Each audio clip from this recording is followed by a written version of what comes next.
bear with us to go through few very smart insights that this panel has to share. I will start with Dr. Kassianides.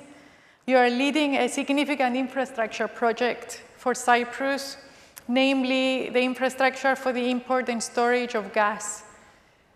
Can you just describe to us very succinctly why is this project significant and how can it improve the competitiveness of our market? Okay. Thank you. Thank you, Cleopatra, and thanks for the invitation. First, before I begin, I think the project of importing gas to Cyprus for the power generation has been on the table for the last 10, 11 years. It is actually a transformational project for the economy. It's not just simply an infrastructure project. It changes everything in terms of how we perceive power generation, competition in terms of who will be able to produce and introduce, let's say, generate power for distribution for the consumers.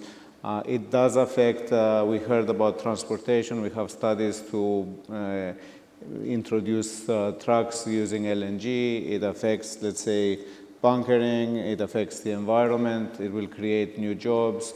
So effectively, we perceive that we are putting the first step for the transformation of the Cyprus economy into and enter the Cyprus economy into the new era. It is well known and understood that the introduction of gas also affects and improves the penetration of renewables. It has happened in every single country in Europe that has happened, and the reason for that is because it actually normalizes the fluctuations of renewable sources, which is either the sun or the wind and so forth. So effectively, we are on the brink of making a transformation for the Cyprus economy. So it's the first project that will signify a transformation in a significant way as a significant EU-funded investment, I understand. It is the first step into a new world and a new development, a new Cyprus, a new economy. It is fully funded by the European Union. We have secured 101 million euro as grant from CEF Energy, the Connecting Europe facility. We have secured 150 million euros, very favorable terms from the European Investment Bank, and another 80 million from the European Bank of Reconstruction and Development. So the project is truly European funded. We have the participation of the Electricity Authority as well in the capital of the Cyprus, the natural gas infrastructure company, which will own this project. But it is a truly European project, truly funded, and one that we feel that our economy definitely needs. Thank you. I'll move swiftly to Carol Bailey. I've known Ms. Bailey for some time now, and I know you've worked in the oil and gas business for years.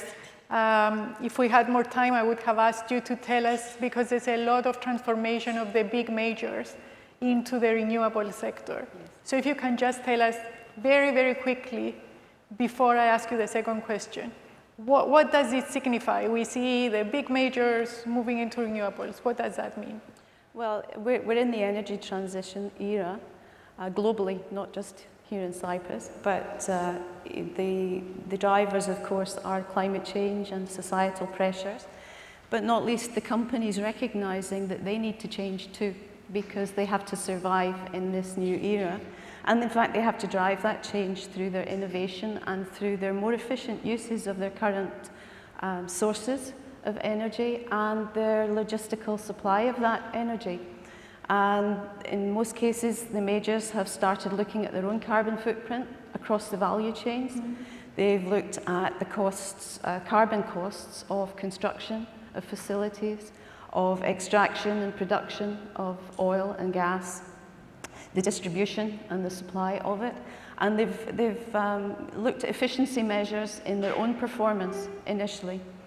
And then, of course, they're having to innovate. They're investing heavily in renewable sources, and not just the ones that we're well aware of and are well proven here in Cyprus, like solar and wind, but gas, of course, is considered the major transition fuel and will be with us for quite a long time because it's a relatively clean fuel. But broader than that, they're investing heavily in hydrogen. Hydrogen can come from two sources. It can come from gas itself, hence gas being a long-term prospect. And it can come from the water. So offshore wind farms can generate, and that in turn enhances the use of renewables. And the infrastructure, there are pilot studies for gas infrastructure being supplemented by hydrogen gas as well. And Europe is pushing hydrogen as their primary innovation. They are, in fact, the the Port of Rotterdam has a huge project underway at the moment with many of the majors participating, and it is investing heavily in the distribution, the production and the distribution of hydrogen, and it will supply all of Northwest Europe. Thank you. And very quickly, you are now at Frederick University driving as a research coordinator for the Maritime Transport and Commerce studies. Where are you steering your students to? Well, obviously, innovation in the energy system, the green energy system, is key going forward. And in our department in particular, shipping is the focus, but of course we have faculty concentrating on all aspects of commerce. So we're steering them very much to be not just aware of the issues of the environment, but active, innovative entrepreneurs. I think it's been mentioned previously in other panels. We're also looking at big data, IT, because monitoring of performance is going to become critical. In shipping in particular, you're looking at vessel performance, you're looking at onshore port performance, gathering that data, getting it real time, identifying hotspots. This is a huge IT exercise, so IT is going to be very key in future. And of course, we're talking about seafarers, we're talking about onshore professionals. They need to be, again, building skill sets that allow them to redesign. Thank you. So it gives me a good lead into CYMEPA and Michael Ierides before we get into the real estate sector with Liana. So, Michael, you haven't only led CYMEPA from its early days or from its founding, but you have made it a driver of environmental conscience for the maritime industry and more. You are also leading sustainability thinking at NeoGIMA. What are you seeing so the two ministers described to us how they see our future policy making and encouraging deployment of green economic goals. What do you see as the goals for the Green Deal in Cyprus in a practical way? Right. Well, thank you, Cleopatra. First of all, I would like to thank Oxygono for inviting NeoGIMA to be part of this forum. It's a first for NeoGIMA being young and youthful as well. Don't look at me. I had the pleasure and honor of working with Natasa, Pilides, and Mr. Karousos for many, many projects. And I have to say that through my lifelong experience with CYMEPA, one of the obstacles is the fragmentation of responsibility amongst government departments. And this, unfortunately, brings also the lack of accountability. So nobody is responsible for anything. The government departments seem to pass the ball from one to the other. Nobody takes the blame. This we want to change. Natasa, one-stop shop, yes, please. A lot of them.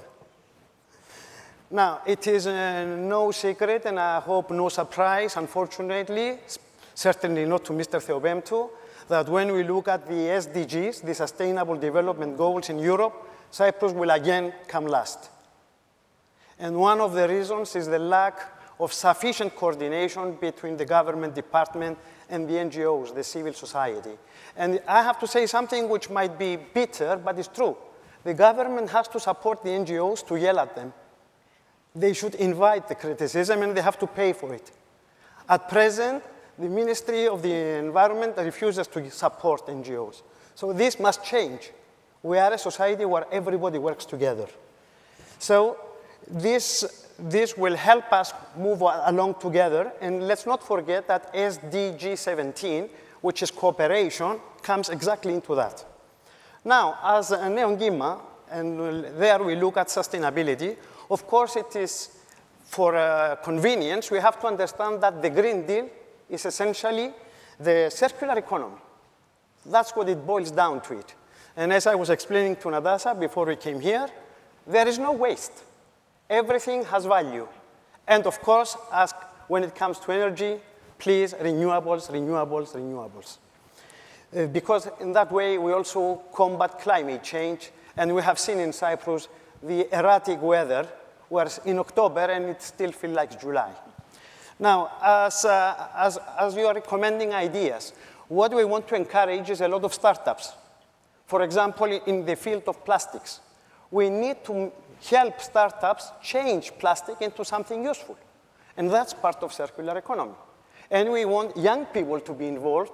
They have all the ideas. They will need the money and the support to do that. A lot of cooperations.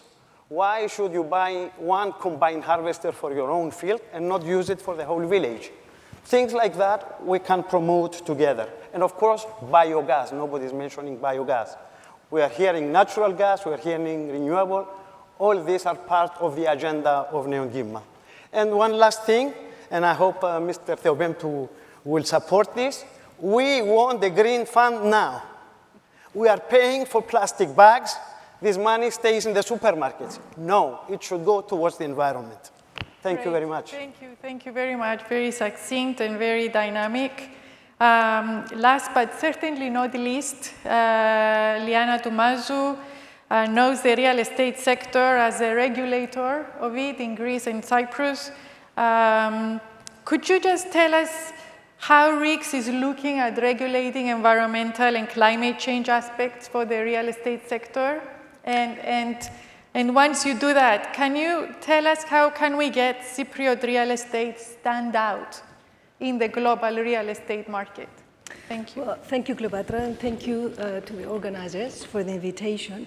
Real estate and construction industry account for 17% of the Cyprus gross value added. It's also true that 42% of the global carbon footprint is produced by construction. And it's going to get worse. It's cities, as populations increase and as urbanization is booming, we expect that 75% of the natural resources will be spent in the cities, and 80% of the greenhouse gas emissions will be produced in cities. So it's going to be worse. And I expect that the EU is going to put a lot of pressure on our industry to rectify that. So what do we do? In terms of regulation, RICS is doing a lot of, sustainability is at the heart of our main concerns. We do a lot of things, but as far as regulation goes, I can bring up 2 examples. For example, we guide our members on how can we value properties that are green as opposed to non-green. It's new subjects, we are developing this, and we are giving our members, we're feeding them with new information and new guidance. Another very important thing that we did, very crucial, was to help with the EU taxonomy. We were, of course, called in relevance to construction, relevance to the buildings. Now, EU had a serious issue here. I mean, everybody's, you have investors, a great appetite to invest in green developments. You had governments wanting to go carbon neutral. You had a lot of demand from the market. I mean, there are lots of consumers who want to go green. The problem was that we didn't have an agreed understanding of what is green. What do we mean by sustainable? Therefore, the EU has started to put together this document, which will become regulation, of course, which lists the parameters as well as the measurements of what it is to be sustainable. When should we expect this regulation? This has been completed. It's been now under, I think they completed the advising and from other stakeholders. I think it's expected in January. They expect to come out with it in January. So more pressure on the real estate sector. Absolutely. We are quite a large polluter. So in some of the measures, what we can do, we did make a study RICS in looking into the future trends on behalf of our members to see how the professions are changing and what is needed. And we came down to 4 critical parameters. One is ethics. Investors do not want to risk anymore, and stakeholders, and they demand that we should change. I know the construction industry and the real estate industry were not particularly known for and not just in Cyprus, all over the world. But now this is changing. So we expect more standards, more regulation. The second thing is to ensure that we put in technology at the heart of what we do, to be an integral part of what we do. And this is not just on the side, it's not just having a website or a new platform to sell our stuff. No, it's being part of it. We see different models changing, and we need to encourage that. The third thing is to drive coalitions. We've heard it before as well. We cannot achieve sustainability on our own. Sustainability is by itself a team. It requires teamwork. And these coalitions need to go across sectors, across industry, across disciplines, if you like. And finally, I was yes, I'm sorry. And finally, we need to make sure that we abide by the highest technical standards. And not just any standards, international standards. Investors want to speak an international language. They want to make sure that their investments, whether it's in Cyprus or China or Portugal, they abide by the same rules. We cost them the same way. We measure them the same way. Thank you. Thank you to the panel. Thank you to the organizers. Thank you to our ministers, keynote speakers. As a final comment from me, it means what I hear from these morning sessions and from our session, there's a new mindset, a new way of doing things, more coalition building, more new thinking and doing. Thank you very much. Thank you so much.